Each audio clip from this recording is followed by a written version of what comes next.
Hey there guys! So today's video is on the highly requested how to write a good, decent essay. My dog's here, so if I'm looking down, I'm looking at her. Now I'm not trying to make myself come across as some like amazing, always like A-star level essay kind of writer. I definitely think that writing essays does come more naturally to me than perhaps to a lot of other people. And I think I spot things like language devices and stuff perhaps more easily than other people. And yet, with me, I find it very much depends on the question as to how I do.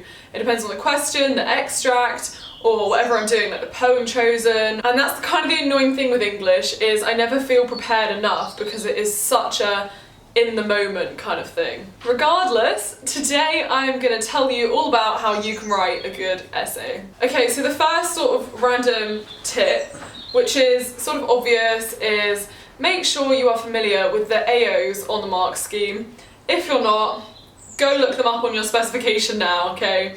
Because a lot of what I'm going to be saying either links to the new GCSE for AQA, which I've kind of looked up, and my English A-level, which is also AQA. So, I mean, English literature as a whole is pretty much similar, but just make sure you know what you need. Like, do you need to talk about context? Do you need to talk about typicality? Like, are they gonna mark you on that? And if not, you don't need to include that. Okay, so the first big thing to writing a good essay is planning. And planning sucks in an exam situation because you have no time. I get that. You literally have like 5 minutes to 10 minutes, absolute maximum, to write a plan. Mate, you need to plan, okay? If you get given an extract, like in your Shakespeare paper or something, whether it's you read through, you are highlighting or underlining any quotes that you find relevant to your question, or anything that sticks out to you as something you could use, stick it in your plan. And some people like to do mind maps for their plans, but I don't. I find mind maps take too long. What I literally do is, so I'll underline stuff, I'll write a few like scrappy words of like things that I've noticed or things that are relevant to the question, like potential points, and I'll just literally jot them all down on the question paper, and then I'll sit back once I've like gone through and like thought stuff, and I'll be like, right, what's actually decent out of what I've written just now? And anything that is, I will quickly number in order of like when I'm going to talk about it, and that is my plan. Right, so the biggest secret to doing well and writing a good essay in English literature is relevance. You need to be relevant to that question that is set. You can be the best essay writer ever, but if you are not answering the question that they have explicitly given you, you will get like put down into a rubbish band, and you want to be in the top band, okay? So I know that when you've got good points to say, it is so easy to get carried away with these amazing points and just not stay on the question anymore. So the way that you are going to stay relevant, yeah, is I want you to reword that question into your answer so many times. You're going to start your paragraphs with that question reworded. You're going to end your paragraphs with the question reworded throughout the paragraphs. So say it's like, oh, how do they present unfaithfulness in this extract? Then you would be like, oh, this quote blah blah blah shows unfaithfulness. The author presents unfaithfulness as da da da da da through the use of this quote or this device. Therefore, the writer displays unfaithfulness as da da da da da. Literally, just keep saying the keyword and think of some synonyms for the word that is like the keyword of the question, and the more times you say it, you're almost guaranteed to stay relevant. Okay, next tip. Author's name. So as you probably know, you're meant to use their surname, not like their first name. So for example, Shakespeare, if I was writing my Othello essay, I would be wanting to use the name Shakespeare at least 3 times in a paragraph, like at least. So Shakespeare conveys this through this. Shakespeare employs the metaphor da da da da da. The theme of this is presented by Shakespeare as da da da. Literally, just keep saying the writer's name. Demonstrates that you realise that this entire piece of work is a construct of the author. The characters aren't real people, they are characters that have been written by an author. Okay, next tip. Have an army of words ready that are synonyms for like suggest, because you don't want to keep saying the words suggest and imply. You can say them a few times, but you need like loads of different ones. So invokes, highlights, emphasizes, displays, shows, signifies, connotes, demonstrates, I can't think of any more, but there are loads. Just switch it up a bit in your essay, don't repeat yourself. Okay, and now's a more structural point. Introduction. You should not be spending loads of time on your introduction, nor should you really need to plan it. Your introduction should be so short, if you are going to have one, 3 good sentences, and especially at A-level, your introduction is just the perfect way to tick off more of the AOs on the mark scheme. So as long as you stay relevant, it's a good way to bring in some context, or to bring in typicality, or something about the author, or just something that is relevant to the question but not directly what you're going to be saying the whole time in your essay. Equally, don't limit yourself in your introduction by immediately picking a side. So if it's an explorative question, don't instantly be like, oh yeah, I agree, and there's nothing else that you could ever say. So definitely lean towards a side in your argument, but don't limit yourself by only choosing one side. Leave it open for debate. On to more structure. PEE. I know that this is the go-to structure in school, like, yes, point, evidence, explanation, blah, blah, blah. And while I understand that the structure of it is good, and it does work for a lot of people, I personally have never really liked it, ever. I think I've just sort of developed my own way of writing, which I guess looking at it does encompass the PEE structure, but is more advanced. I feel like PEE is so limiting, and especially if you're aiming for higher grades, I think you need to sort of break away from PEE and get more, like, expand it more. Okay, so from your plan, first paragraph, isolate a quote that you are going to use. Find a way that you are going to embed the quote into the sentence. So don't just start a sentence with your quote and then go on to explain it in a different sentence. Find a way to incorporate it. Okay, so there are different levels of analysis that you're going to do to this quote. And the first one is, when you're just putting in the quote, the first thing you're going to do as soon as you put it in is a very broad, overarching thing, like, oh, this is a metaphor, and this shows something in relation to the question, just really broad. So, right, okay, so I might give you an example. Right, let's analyse a quote from Othello. So, Shakespeare writes in Iago's dialogue, "In Venice they do let God see the pranks they dare not show their husbands." So my first point would be like, oh yeah, broadly this quote demonstrates unfaithfulness, or whatever the question is, just more broadly. Okay, next, so I'm gonna go slightly more in depth.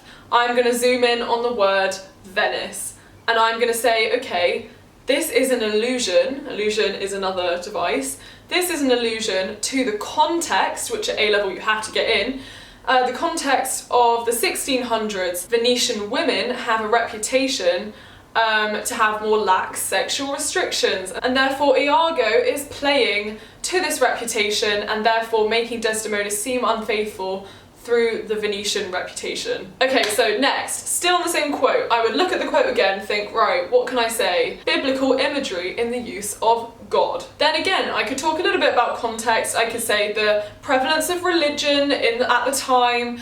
I could talk about the fact that Othello is a Christian convert. Then again, I will look again and I will make another word level analysis point. So the aspirate voiceless glottal fricative H sound creates a soft whispered effect when spoken on stage, seeing as it is a play. Therefore, it creates a tone of suspicion and highlights the unfaithfulness through this tone of secrecy. So with that, I've got my word level analysis in, which is great. I've analysed some sounds.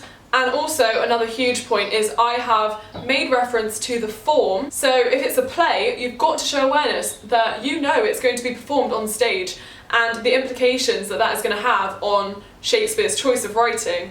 And if it's a poem, you're going to think, okay, maybe it's a sonnet, and a sonnet is written for love. Therefore, why is that relevant to the presentation of love? Maybe it's going to be more an idealistic love if it's a sonnet form, and so on, so on.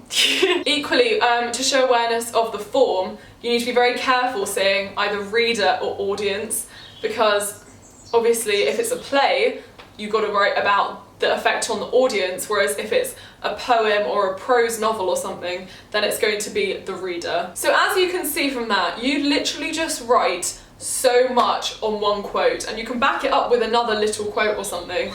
But what I'm trying to hammer home is that you need to write big paragraphs on little evidence, if you get me. So literally analyse the hell out of that quote. At school we call it micro and macro. So you have your micro analysis, which is like bam, zoom in, word level analysis. What does this show? What does this sound show? What does this word show?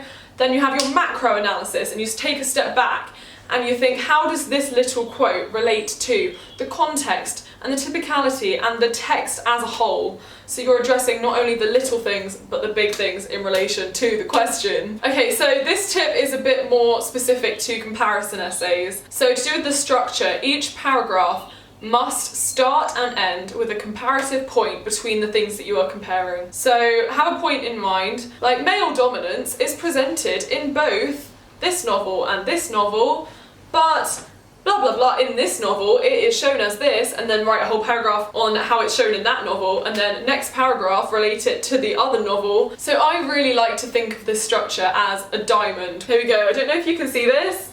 Okay, but so this point is a point you are referencing with the text together, yeah? So they're both similar because of this.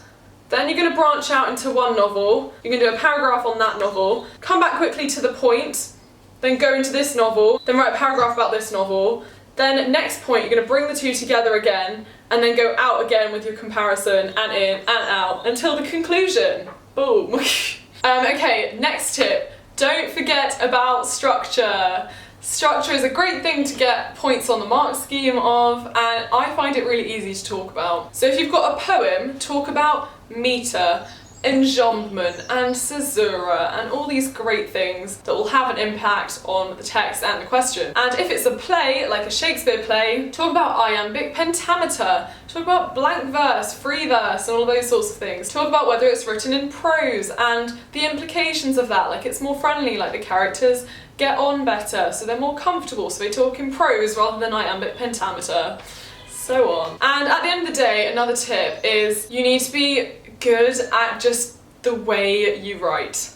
You can have great points, but if you write them sloppily, then you're going to do badly. That is just, unfortunately, the way it works. So the sophistication of the way you write comes a lot with practice and a lot with your vocabulary in general. So I greatly recommend that you do some essays which are actually not timed, and instead your main focus in writing those practice essays is the way that you write. So every now and then, maybe look up a synonym, like a better, more eloquent synonym for a word that you would have used. Just make this essay so well written in the way that you're writing, so that when you eventually need to do it in timed conditions, you've got a better understanding of how you need to write it.